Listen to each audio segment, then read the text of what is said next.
Assalamualaikum warahmatullahi wabarakatuh. Selamat datang kembali di tutorial terbuka. Pada video kali ini kita akan melanjutkan pembahasan di soal sebelumnya. Kita akan membahas terkait dengan yang namanya itu adalah domain. Kemudian kita akan coba membahas terkait dengan yang namanya itu range. Jadi kalau teman-teman masih ingat, kalau di SMA itu kan teman-teman pasti pernah melihat lah ya. Jadi ada bentukan kayak gini. Kemudian di sini tuh ada bentukan yang kayak gini. Nah, di sini itu biasanya dikatakan sebagai domain. Kemudian untuk yang di sebelah sini itu dikatakan sebagai kodomain ya. Jadi di sini itu kodomain. Ini pakai huruf K, kodomain. Nah, di sini tuh biasanya domain itu disimbolkan dengan huruf X. Dan kodomain itu sepertinya tidak ada ya teman-teman. Tidak ada penyimbolan. Nah, di sini misalkan ya, saya punya angka di sini 1, 2, 3, 4 gitu. Kemudian di sini di bagian kodomain itu misalkan saya punya angka 7, 8, 9. Nah, dari sini teman-teman kan sudah bisa nebak ya bahwa domain domainnya itu di sini itu adalah bisa saya tulis kayak gini. 1, 2, 3, 4 kayak gitu. Nah, kemudian untuk kodomainnya itu adalah di sini ya, 7, 8, 9. Nah, pertanyaannya adalah range-nya gimana nih? Nah, apa itu range? Nah, jadi ketika nanti si X-nya ini kita petakan ya, kita masukkan lah ke dalam suatu fungsi kayak gitu. Jadi X-nya ini kita masukkan ke dalam fungsi, ternyata nanti ketika kita masukkan, ternyata nilai X ini memiliki pasangan gitu. Misalkan angka 1 ini dia masuk ke angka 7. Kemudian angka 3 itu masuk ke angka 8. Kemudian 4 itu masuk ke angka 9 gitu. Nah, yang dikatakan range itu adalah si domain yang berhubungan dengan kodomain. Jadi di sini range-nya itu adalah yang ini ya, 7, 8, 9. Kayak gitu. Misalkan di sini saya punya angka 6 gitu. Nah, 6 ini dia termasuk di kodomain, tapi dia tidak masuk ke dalam range karena 6 ini dia nggak ada pasangannya dengan si X yang di sini. Nah, kemudian di sini ada beberapa aturan yang perlu teman-teman pahami untuk mencari domain. Nah, aturan yang pertama, kalau kita menemukan bentuk polinomial, jadi polinomial itu bentuk yang pangkat-pangkatan gitu. Jadi contohnya misalkan, bentar ya, polinomial. Nah, contohnya misalkan adalah X pangkat 2 ditambah sesuatu gitu. Kemudian misalkan X pangkat 3 ditambah X pangkat 2 ditambah sesuatu gitu. Atau misalkan X tambah 4 ditambah dengan sesuatu gitu. Nah, kalau kita menemukan bentuknya yang kayak gini, polinomial, pasti domainnya itu adalah semua elemen bilangan real. Jadi domain itu disimbolkan dengan D, kayak gitu. Atau umumnya juga kalau kita punya fungsi f, jadi kalau kita punya fungsi f, maka domainnya itu adalah df. Kalau misalkan punya fungsi g, maka domainnya adalah dg, kayak gitu. Nah, penulisan domainnya gimana nih? Penulisannya adalah bisa kita tulis kayak gini, df, kemudian sama dengan ya, di sini buka kurung kurawal, kemudian kita tulis X, kemudian di sini kita buat garis tegak ya. Kemudian kita tulis X semua elemen bilangan real. Kayak gitu. Kemudian untuk aturan yang kedua, di sini itu kalau kita menemukan bentuk pecahan, jadi menemukan bentuk pecahan, misalkan bentuk pecahannya itu adalah A per X gitu ya.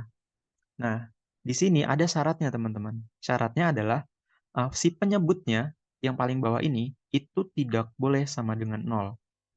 Jadi X-nya itu nggak boleh sama dengan 0. Kenapa nih? Kenapa nggak boleh? Karena pembagian dengan 0 itu dilarang dalam matematika. Gitu. Jadi di sini syaratnya adalah X-nya tidak boleh sama dengan 0. Kemudian aturan yang ketiga itu aturan yang ada di dalam akar. Misalkan di sini saya punya suatu angka gitu ya. Ini saya simbolkan dengan kotak gitu. Kotak ini kita akarkan gitu. Nah, di sini si kotak ini dia itu nggak boleh bernilai negatif. Jadi si kotaknya ini dia harus lebih besar atau sama dengan 0. Kayak gitu. Oke ya, daripada tidak penasaran ya teman-teman, coba kita masuk aja ke soalnya kayak gimana. Nah, di sini ada 3 buah soal ya. Jadi di sini tentukan domain natural dan range dari fungsi-fungsi yang akan diberikan. Nah, untuk video ini kita akan fokus dulu ke domain natural. Untuk si range-nya nanti akan coba kita buat di video yang lain ya. Jadi coba kita lihat. Di sini kita tulis ulang dulu soalnya. Jadi di sini fx itu sama dengan x pangkat 2 ditambah dengan 3. Nah, kalau kita perhatikan, di sini dia berbentuk polinomial. Jadi di sini bentuknya polinomial. Sehingga kita bisa menebak bahwa domainnya adalah semua elemen bilangan real. Jadi di sini bisa kita tulis df itu sama dengan buka kurung kerawal x, kemudian kita buka kayak gini ya, huruf apa nih? Simbol tegak lah. Kemudian x elemen bilangan real. Tahu teman-teman kalau pengen menulis dalam bentuk interval, itu bisa kita tulis kayak gini. df itu sama dengan, kemudian di sini buka kurung kurawal, kemudian bukan kurung kurawal ya, kita buka kurung, kemudian minus tak hingga sampai dengan tak hingga. Kayak gitu. Kemudian untuk yang B, nah yang B ini kalau teman-teman perhatikan ya, dia ada bentukan akar nih kayak gini. Coba kita tulis ulang dulu soalnya. Di sini itu ada fx sama dengan 1 ditambah dengan akar 3 minus x. Nah, karena di sini itu ada akar ya, jadi yang mempermasalahkan ini itu adalah si akarnya ini. Jadi sama seperti yang di sebelumnya, kalau kita lihat, di sini tuh si akarnya ini itu harus lebih besar atau sama dengan 0. Jadi di sini bisa kita tulis, si yang di dalam akarnya ini harus lebih besar dari 0. Nah, yang di dalam akarnya itu apa? Nah, yang di dalam akarnya itu yang ini nih, 3 dikurang dengan X. Harus lebih besar atau sama dengan 0. Kemudian 3-nya itu kita pindahkan ke kanan ya. Jadi sisa minus X di ruas kiri lebih besar sama dengan 3-nya pindah ke kanan menjadi minus 3. Nah, kemudian kedua ruas ini itu saya bagi dengan minus 1. Jadi di sini minus X dibagi minus 1 hasilnya adalah X. Kemudian di sini minus 3 dibagi minus 1 hasilnya adalah 3. Tapi di sini hati-hati. Karena kita membagi dengan minus 1, maka tanda yang di sini juga ikut berubah. Menjadi terbalik ya. Jadi menjadi lebih kecil sama dengan. Kayak gitu. Untuk soal yang B. Nah, jadi di sini kita tulis nih domainnya.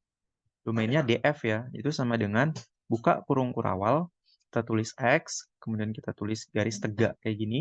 Kemudian kita tulis di sini X itu kurang atau sama dengan 3. Kemudian kita tulis X semua elemen bilangan real. Yang gitu. Jadi maksudnya adalah semua elemen bilangan real. Jadi bilangan real itu kan bilangan hampir semua bilangan ya. Jadi bilangan real itu bisa memuat semua bilangan. Misalkan minus 3, minus 2 gitu ya. Minus 1 dan seterusnya 0 gitu. Itu termasuk juga. Kemudian 1, 2, terus bentuk akar, akar 4 gitu. Kemudian pecah-pecahan gitu. Itu termasuk ke dalam bilangan real. Jadi semua bilangan real kecuali kurang atau sama dengan 3 gitu. Kayak gitu ya. Kurang atau sama dengan 3 itu berarti yang ini tuh nggak masuk ya teman-teman. Jadi semua bilangan real, tapi untuk bagian di sini tuh nggak masuk. Gitu. 3 juga nggak masuk ya di sini. Nah, kemudian untuk bentuk lain penulisannya dalam interval kayak gimana nih? Jadi penulisan lainnya kayak gini. df, kemudian sama dengan, nah kemudian kurang atau sama dengan 3 ya. Kurang atau sama dengan 3 itu kan berarti menuju ke minus tak hingga. Kemudian kita tulis di sini 3. Nah, karena di sini itu kurang atau sama dengan ya, karena ada tanda sama dengannya, maka di sini tuh kurungnya itu siku. Kayak gitu.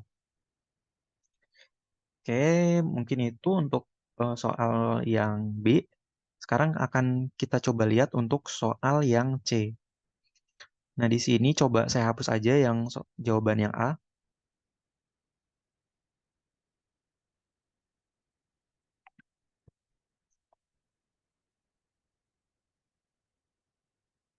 Oke, yang C ya. Yang C di sini soalnya di sini fx itu sama dengan x ditambah dengan 1 dibagi dengan di sini x minus 3, kemudian di sini x ditambah dengan 1. Nah, kalau kita lihat di sini nih ada kesamaan ya antara pembilang dengan penyebut nih. Di bagian sini ada yang mirip nih. Nah, tapi di sini teman-teman hati-hati, kita tidak boleh menghapus ya, atau saling membagikan gitu, atau dicoret lah bahasanya. Itu kita nggak boleh. Kenapa? Karena kalau kita mencoret ini, itu sama aja kita merubah si fungsinya ini. Jadi keabsahan fungsi ini dalam matematik itu berubah gitu teman-teman. Jadi alangkah lebih baiknya biarkan aja gitu. Biarkan aja soalnya kayak gini. Oke. Nah, karena kita menemukan bentuk pecahan kayak gini, kita sudah bahas tadi bahwa si bagian penyebutnya itu tidak boleh sama dengan 0. Jadi di sini bisa kita tulis nih, penyebutnya kan ini nih. Jadi ada X minus 3, kemudian di sini ada X ditambah 1. Nah, dia tuh nggak boleh sama dengan 0. Nah, berarti ini bisa kita pisah gitu ya. Jadi kita pisah dulu ini. Jadi X minus 3 itu nggak boleh sama dengan 0, dan X tambah 1 itu nggak boleh sama dengan 0. Nah, di sini minus 3-nya pindah ke kanan menjadi plus 3, kemudian plus 1 pindah ke kanan menjadi minus 1. Kayak gini. Jadi di sini kita bisa tahu bahwa domainnya itu dia tuh nggak boleh nih kalau angkanya itu tidak sama dengan 3 dan angkanya itu tidak boleh sama dengan minus 1 gitu. Jadi bisa kita tulis domainnya tuh kayak gini. Df itu sama dengan buka kurung kurawal di sini X, kemudian kita buat garis tegak kayak gini, kemudian kita buat di sini X tidak boleh sama dengan 3, X tidak boleh sama dengan minus 1, dan di sini X adalah semua elemen bilangan real. Kayak gitu. Terus gimana kalau misalkan kita pengen bentuk dia ke dalam bentuk interval kayak gini? Gimana nih caranya? Jadi caranya adalah kita buat kayak gini. df ya, df, kemudian di sini itu kita bisa lihat bahwa X-nya itu tidak sama dengan 3 ya. Jadi X-nya itu tidak sama dengan 3, berarti di sini itu dari minus tak hingga itu kita bisa ambil. Dari minus tak hingga itu bisa kita ambil.